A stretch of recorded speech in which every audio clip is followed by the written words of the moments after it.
Hey guys, it's Amy with aim.to.plan, and today I am getting set up for May 2020.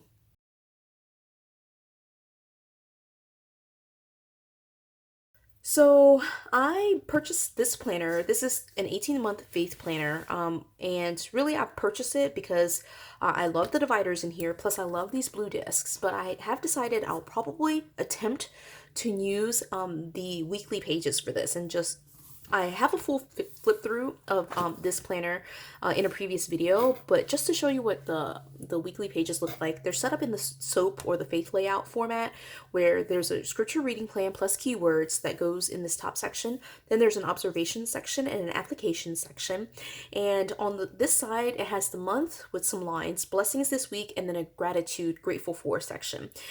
Overall, I'm not a huge fan of the color combination, but I'm thinking that I would not use these headings anyway, and so I would end up pretty much every week washing over or stickering over these words.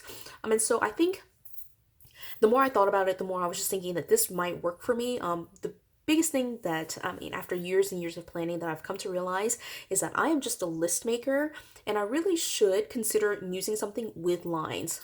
So having a vertical format really helps to use up some of the stickers that I have, and then having a line format really helps me to keep my writing straight. And so one of the biggest things I have with writing is like kind of starting to curve upward as I write. Plus it gives me, with lines already there, enough space, and like I can be better in terms of like sizing my letters.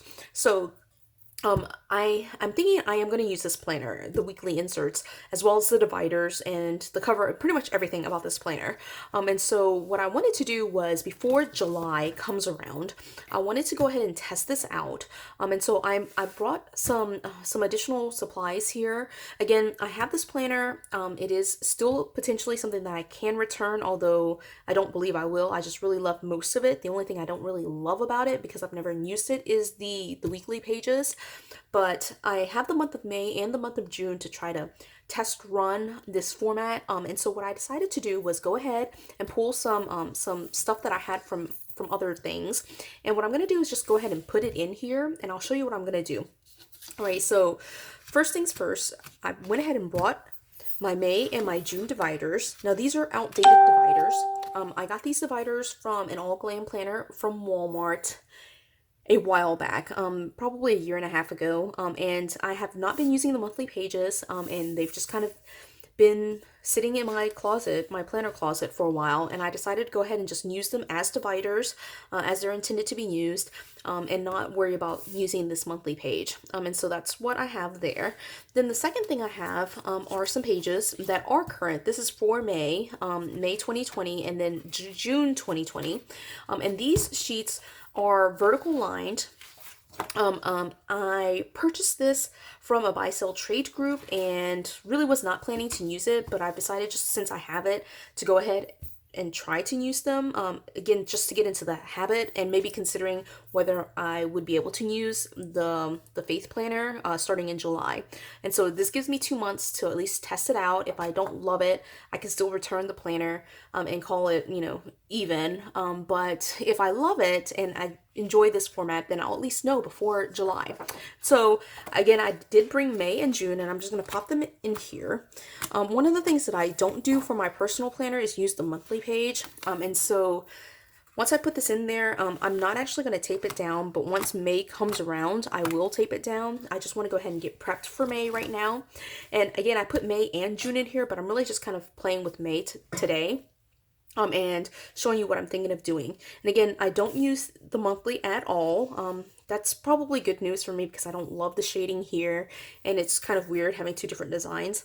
And so what I will eventually do, not today, but I'll eventually just kind of tape them together, and what happens is it goes from May and it just flips to this first page, just like that. Oh, I'm also noticing this starts on the 4th.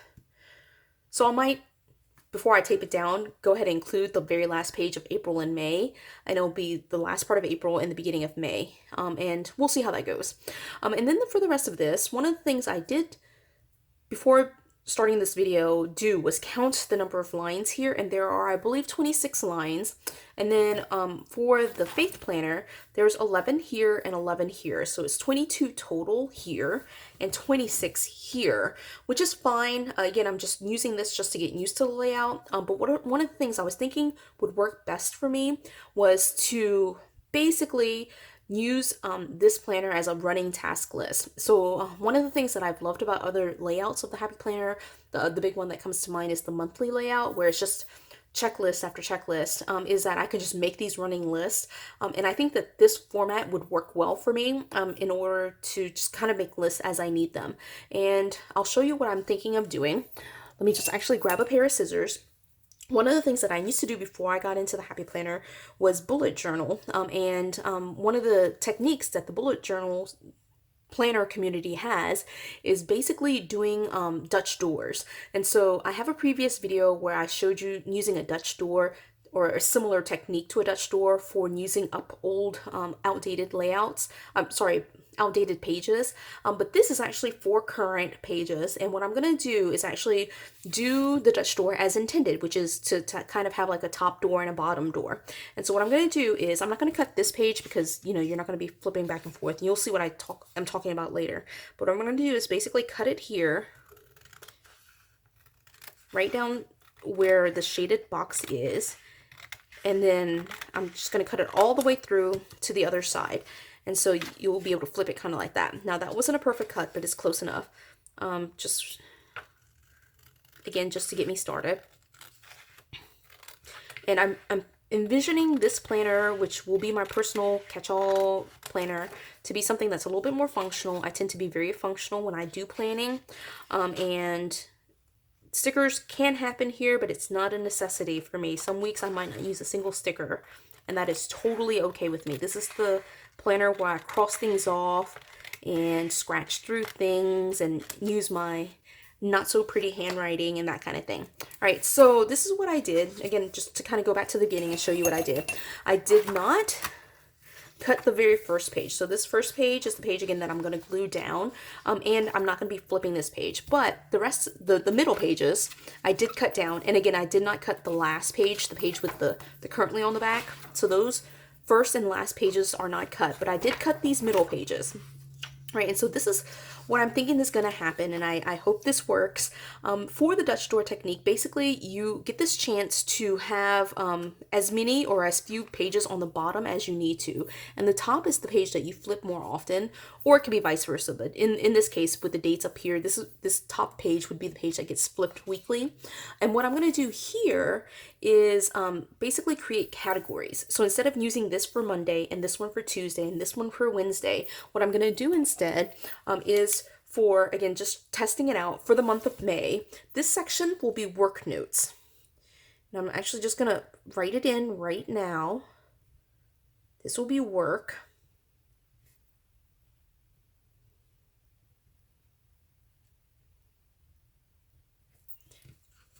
And I need to pull this off the rings because I won't be able to write the rest of this. And this will be, I'm just kind of coming up with this out of the blue. This will be home, like all the things I need to do for the house. Okay.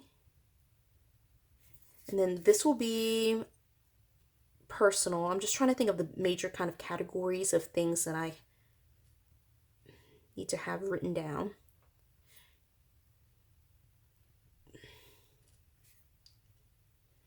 Kind of squeezing it in there. That was a little bit sized weird. All right, and then on this side, same kind of deal. I'm not using it for Thursday, Friday, Saturday, and Sunday, but I'll do this one for family. And then one last one, and that will be errands. Okay, and so these are so far the categories that I'm thinking, right? So I'll have errands here. And then what I'm going to do is every week, basically, have it open to this page. And I didn't bring a dashboard, but basically I'm using a dashboard that will be a full page. And with the way it's flipped, actually I'll put this in here and I'll bring a dashboard just so you can see what this looks like, right? Okay, so I actually ran and grabbed my Planner Babe dashboards, and what I'm going to use is actually this third one, the full-size one that's here.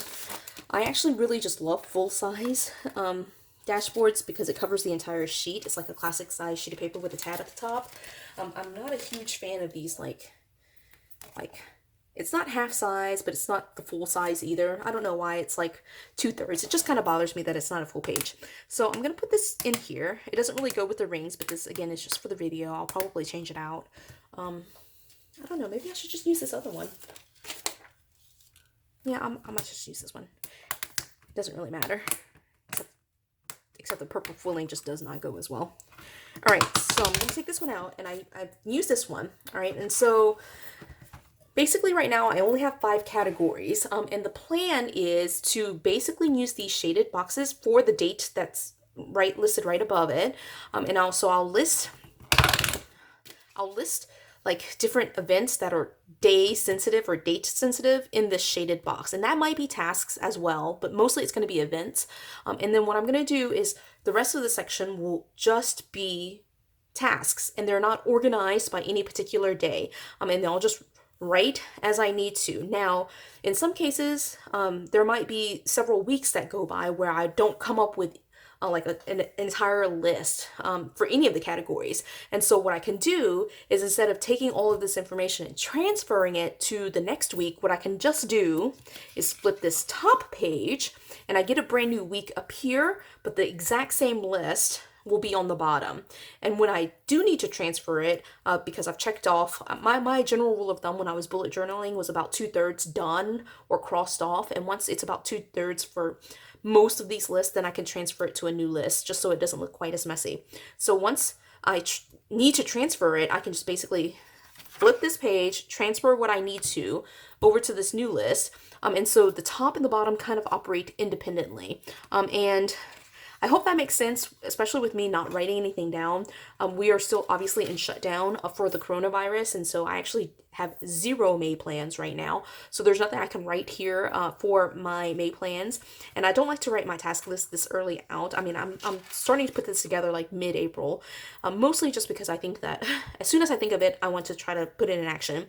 And second of all, for whatever reason, monthly prep takes me, like, I always get caught out. Like, I just don't ever remember until it's like April 2nd or May 2nd. And so then I'm behind. So I wanted to try to at least get a video up for May prep prior to May actually starting. So anyway, that's that. And so one of the things that will be, I think, super beneficial with having the pages split like that is that I can kind of just move the pages that I need to move, the top or the bottom, and I'm not worried about shifting an entire week's worth of lists. So that's pretty much it. That's my setup. All right. I hope you liked that video. I think that this is going to work amazing for me. Again, I'm a list maker, and I don't know why I never thought that the vertical lined layout would be my thing. But now that I've kind of like settled on this kind of format, I think it will work really, really well. And, you know, one of the things that I'm really concerned about is I might love this particular format so much that I don't want to move to the faith layout, which is a little bit different, right? It's set up with 2 blocks like this. The same kind of setup can work. I'm thinking it will be like home, work, and then like 4 boxes here. So it'll be 1, 2, 3, 4, 5, 6 sections instead of 7. But the same kind of concept can play out even here, and so I think it'll be okay. We'll see how it goes though. I do have the month of May and the month of June to kind of see which lists get more items and that kind of thing. So by the time I get into the actual planner here, I might have a game plan that's a little bit more formulated than me just making it up right now as I go along. So anyway, I hope you enjoyed this video. Please do give it a thumbs up if you did. I hope you enjoy kind of these planner hacks. I enjoy kind of tweaking my planners to fit my lifestyle, and I hope you're getting something out of them too. So please do show the love and give it a thumbs up if you did enjoy it. If you enjoy the content that I am releasing, please do subscribe if you haven't done so already. And until the next video, bye.